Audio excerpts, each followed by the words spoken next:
ada satu kalimat yang saya garis bawahi dari pernyataan Rodrigo de Paul itu adalah, saya pikir ada niat jahat dalam hal ini.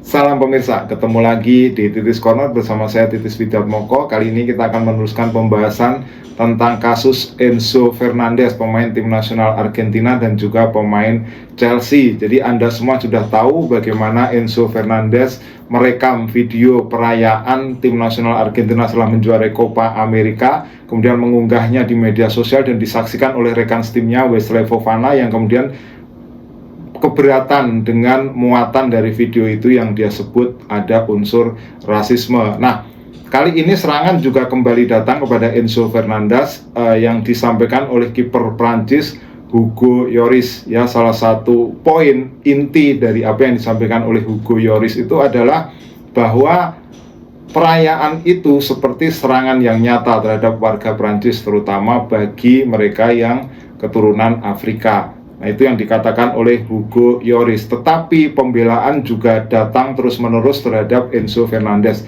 Tentu saja pembelaan ini datang dari rekan-rekannya di Argentina, ya, baik rekan tim nasionalnya di Argentina atau para pejabat pemerintahan penting di Argentina. Nah, salah satu pembelaan yang saya garis bawahi cukup penting atau cukup keras ini disampaikan oleh El Motorcito atau oleh Rodrigo de Paul, yaitu rekan setim Enzo Fernandez di tim nasional.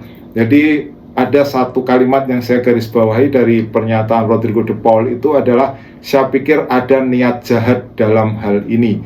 Jadi menurut Rodrigo de Paul, seharusnya masalah ini nggak akan berlarut-larut dan cepat selesai kalau misalnya Wesley Fofana ini menghubungi Enzo Fernandez, kemudian menyampaikan keberatannya tanpa perlu mengunggahnya di media sosial dari Wesley Fofana dan masalah selesai. Nah, selengkapnya saya akan bacakan apa yang dikatakan oleh Rodrigo de Paul untuk membuat situasi ini menjadi lebih jelas atau Anda mendapatkan gambaran yang lebih jelas.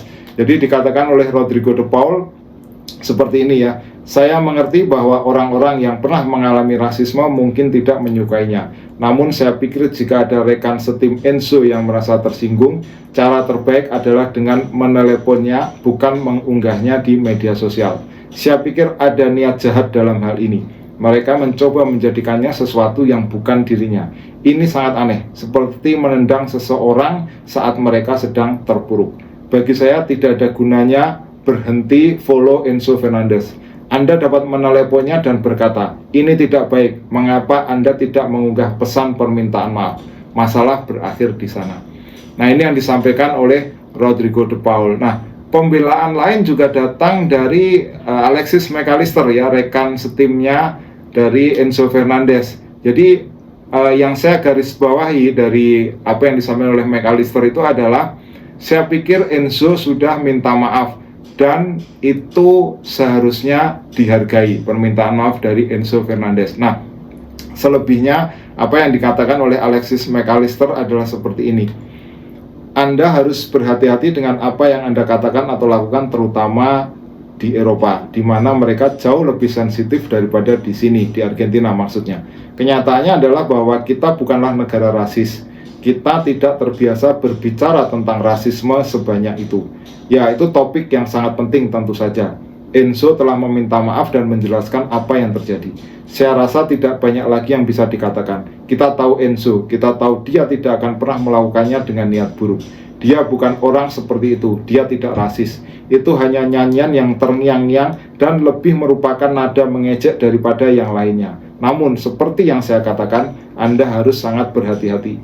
Saya rasa yang terpenting adalah Enzo muncul, memberikan permintaan maaf yang sesuai, dan itu pada akhirnya harus dihargai. Nah, itu adalah kata dari Alexis McAllister. Pembelaan berikutnya datang dari ayah Enzo Fernandez, yaitu Raul Fernandez.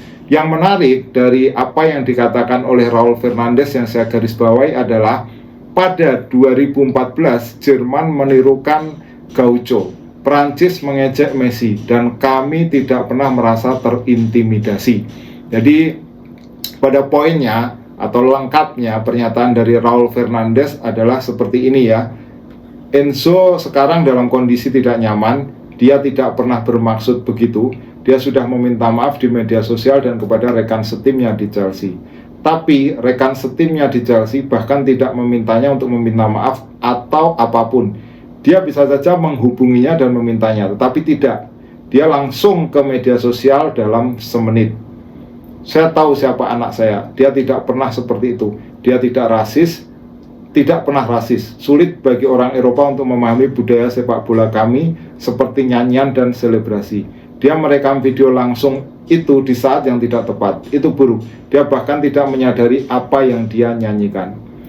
Pada tahun 2014 ketika Jerman mengalahkan kami, mereka meniru cara berjalan para gaucho dan menyebut kami bodoh. Pada tahun 2018 Prancis mengejek Messi karena tinggi badannya. Kami tidak pernah mengatakan bahwa kami didiskriminasi. Jadi apa yang dikatakan oleh Raul Fernandes ini mengacu pada 2014 setelah Jerman mengalahkan Argentina 1-0 di final ya. Ketika itu pemain Jerman ya, ada diantaranya adalah Schürrle, kemudian Mario Götze dan juga Roman Weidenfeller melakukan aksi menirukan gaucho. Gaucho ini adalah kultur Argentina ya, seperti seorang koboi yang begitu dihargai di Argentina. Nah, itu yang dimaksud oleh Raul Fernandes.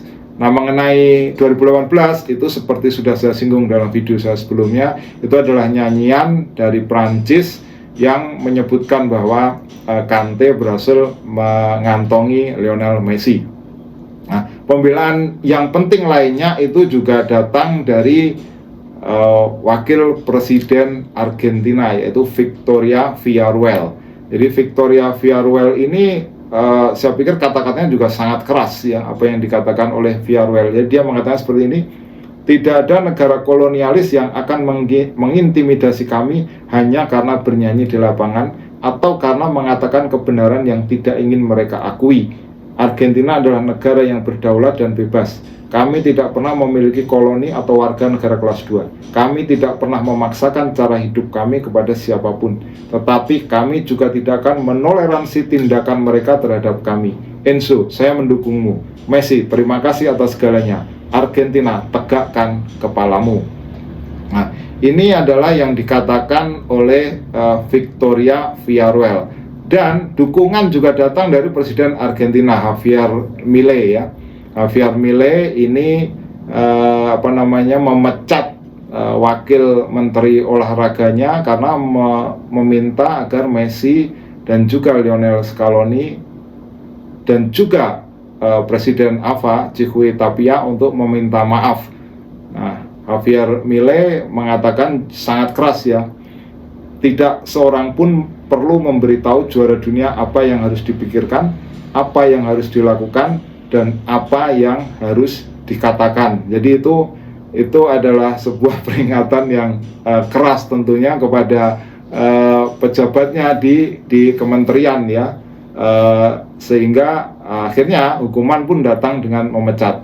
Nah, pembelaan juga datang dari Javier Mascherano. Sebelumnya pernah saya singgung ya, Javier Mascherano yang sekarang sedang berada di Prancis di Olimpiade, di pusat pemberitaan ini berada. Jadi dia mengatakan bahwa saya kenal Enzo, dia orang yang hebat dan dia tidak pernah atau bukan tipikal orang yang rasis. Yang sering terjadi adalah selama perayaan, bagian dari video dapat diambil dan digunakan di luar konteks. Kita perlu memahami budaya masing-masing negara dan tahu bahwa terkadang apa yang kita anggap sebagai lelucon dapat disalahartikan di tempat lain. Enzo juga menyampaikan permintaan maafnya di media sosial. Terkadang orang mencoba membesar-besarkan masalah yang sebenarnya. Nah, itulah yang dikatakan atau pembelaan-pembelaan yang datang dari rekan-rekan Enzo Fernandes. Dukungan terus berdatangan, tapi kontroversi masih terjadi ya. Misalnya apa yang dilakukan oleh Chelsea yang mengatakan akan melindungi pemainnya dari serangan ke akun media sosial. Pemain yang dimaksud adalah Wesley Fofana ya. Itu mendapatkan serangan yang keras di media sosial karena aksinya mengunggah video perayaan Argentina ke media sosialnya. Nah, Anda bebas berpendapat tentang apa yang terjadi. saya menyampaikan perkembangan situasi terkini. Nah, kita akan tunggu bagaimana akhir dari persoalan ini. Terima kasih, tulis pendapat Anda di kolom komentar. Kita ketemu dalam video berikutnya. Salam.